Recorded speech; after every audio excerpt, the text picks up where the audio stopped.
인생을 불행으로 몰고 가는 남자 유형. 아무리 서로 사랑하는 사이라고 해도 지킬 것은 지켜야 합니다. 자기가 잘못해도 상대방이 너그러이 봐줄 거로 생각하는 것은 큰 오산입니다. 특히 연애 때부터 고쳐지지 않는 연인의 나쁜 점은 결혼 후에도 그대로 이어집니다. 그때 가서 후회하기에는 늦습니다.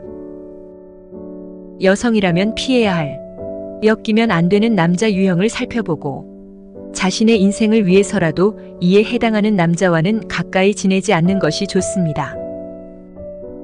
또한 한두 개 항목이 아닌 다수의 항목을 차지하는 연인과 만나고 있다면 그 관계에 대해 다시 한번 진지하게 생각해 볼 것을 권합니다. 욱하는 성격. 화가 나면 화를 내는 것은 당연합니다. 하지만 때에 따라서는 참고 넘어갈 줄도 알아야 합니다. 평소에는 한없이 다정하지만 가끔 별것도 아닌 일에 크게 화를 내는 사람들이 있습니다. 사람들과 심하게 언성을 높이거나 싸우는 경우가 잦다면 멀리하는 것이 좋습니다. 물론 연인인 자신에게 화를 낸 것은 아니지만 나중에는 그 대상이 연인인 당신이 될 수 있습니다. 실제로 평소 욱하는 성격의 남자친구가 연인과 크게 싸울 때 휴대전화를 바닥에 던진다든지 물건을 부수는 경우가 있는데 이는 잠재적으로 데이트 폭력의 징후일 수 있다는 것을 알아야 합니다. 강압적인 태도. 여자친구나 부인에게 강압적인 태도를 보이는 남자들이 있습니다. 예를 들어 물 좀 가져와, 이것 좀 해놔, 내일까지 찾아놔 등의 강압적인 말을 한다면 그 관계에 대해 다시 생각해 봐야 합니다. 이것은 그가 당신에게 부탁하는 것이 아니라 명령하는 것입니다. 이러한 사람들의 특징을 살펴보면 곧 자기 말이 법이라고 생각하고 그에 따라 연인이나 부인이 행동하지 않으면 심하게 화를 냅니다. 강약 약강. 여기서 말하는 강약 약강은 전형적으로 강자에겐 약하고 약자에겐 강한 타입의 사람을 말합니다. 마트 직원이나 고객센터 직원에게 반말과 비속어를 섞어가며 큰 소리를 치는 이들이 대부분 그렇습니다. 별것도 아니고 그 사람의 잘못이 아닌데도 자기가 그들보다 갑이라고 생각해 소위 갑질을 하는 것입니다. 하지만 자기보다 사회적으로 직급이 높은 사람에게는 스스로 을처럼 행동합니다. 여기서 사람의 인성이 드러나는 것입니다. 이것이 단지 사회생활 면에서만 그러한 것은 아닙니다. 언젠가는 연인인 당신에게도 똑같은 태도를 보일 수 있습니다. 과한 사생활 보호. 서로 간의 사생활 보호는 존중해야 합니다. 하지만 이상하리만치 과하게 사생활을 보호한다면 한 번쯤은 의심해 봐야 합니다. 실제로 철저하게 휴대전화를 보여주지 않는 남자친구나 남편의 휴대전화 잠금을 몰래 풀어봤다가 다른 여자와 바람을 피운다든지 증거를 찾아 이별 또는 이혼한 사례가 많이 존재합니다. 숨막히는 집착. 사랑을 이유로 여자친구나 부인에게 심하게 집착하는 사람들이 있습니다.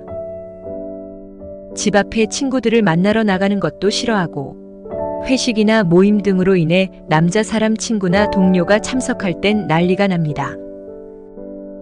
이것은 사랑이 아니라 상대를 존중하지 않는 일종의 집착 행위입니다. 이러한 일로 여자친구나 부인이 화를 내면 하나같이 내가 아니라 다른 사람을 믿지 못해서 그렇다는 변명을 늘어놓습니다. 술만 마시면 개. 술만 마시면 평소와 다르게 변하는 사람들이 있습니다. 이런 사람들을 흔히 개에 비유하는데 술만 마시면 타인에게 시비를 건다든지 행동이 과격해진다든지 하는 버릇은 쉽게 고쳐지지 않습니다. 그들은 술 마시면 사람이 실수할 수도 있지라고 가볍게 생각하지만 한두 번이 아닌 매번 그러는 것은 실수가 아닙니다. 계산적인 남자.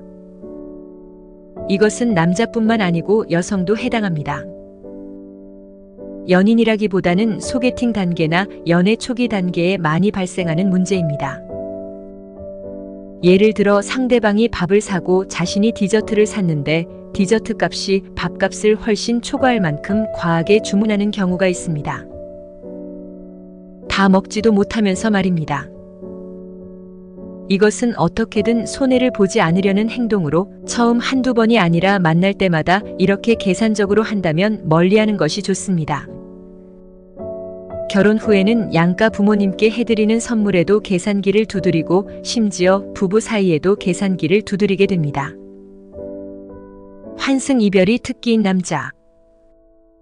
전에 만나던 여자친구와 제대로 정리하지도 않고 당신이 좋다며 다가온 남자 또한 조심해야 합니다. 이것이야말로 환승이별입니다.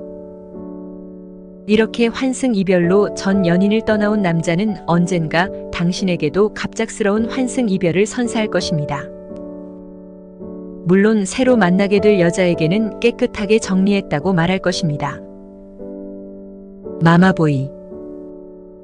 부모님의 말씀을 자식이 듣는 것은 당연합니다. 하지만 일일이 엄마에게 물어보고 엄마 뜻에 따라 행동하는 유난스러운 마마보이들이 있습니다. 연애할 때도 엄마가 이거는 하지 말래, 엄마가 그날은 안 된대 등의 말을 달고 살고, 심지어 이별을 고할 때도 엄마가 헤어지래라고 하며 떠나는 남자도 있습니다. 연애 때는 어찌저찌 넘어간다고 쳐도 결혼 후엔 당신의 삶을 더 피곤하게 만들 것입니다. 두 부부 사이에 시어머니가 끼어 셋이 사는 것 같은 느낌을 받으며 우울하게 살고 싶지 않다면 애초에 정리하는 것이 좋습니다. 책임감 없는 모습. 책임감 없는 행동을 밥 먹듯이 하는 남자는 결혼 후에도 바뀌지 않습니다. 진득하게 직장을 오래 다니지 못하고 이직을 많이 하는 사람도 조심해야 합니다. 또한 자신 잘못에 반성이나 책임지지 않고 이리 피하고 저리 피하며 변명을 늘어놓는 것도 올바른 행동이 아닙니다. 자신이 성인이라는 사실은 뒤로 하고 책임감 없고 성실함도 없는 사람이라면 두말할 것 없이 미련을 갖지 마시길 바랍니다. 살면서 가장 조심해야 할 사람은 배려하고 존중하고 잘 대해줄 때 선을 넘는 사람입니다. 연애할 때 정말 좋은 상대는 같이 있을 때 좋은 사람이 아니라 서로 떨어져 있을 때 나를 편하게 해주는 사람입니다. 함께 있을 때보다 떨어져 있을 때 하는 행동을 보면 그가 나를 얼마나 배려하는지, 이 관계에 얼마나 성의를 보이는지 알 수 있습니다. 상대를 위해 자기의 삶을 다 포기해선 안 됩니다. 내 삶의 주인은 나이고 선택의 책임도 나에게 있습니다. 남자, 여자친구 때문에 중대한 결정이 흔들려선 안 됩니다. 자신의 삶을 책임감 있게 사는 모습이 서로에게 끊임없는 자극과 매력으로 남음을 기억해야 합니다. 상대를 잘못 만나면 자기 자신을 버리면서까지 밑바닥을 구경할 수 있지만 좋은 사람을 만났을 땐 내가 생각했던 그 이상의 나를 만날 수 있습니다. 지금 있는 그대로의 날 바라봐주고 나 스스로 부끄러워지지 않게 날 대하는 사람, 나를 더 빛나게 해줄 사람을 만나시길 바랍니다. 감사합니다. 좋아요, 구독은 당신의 지식을 더욱 풍부하게 만들어줄 열쇠입니다.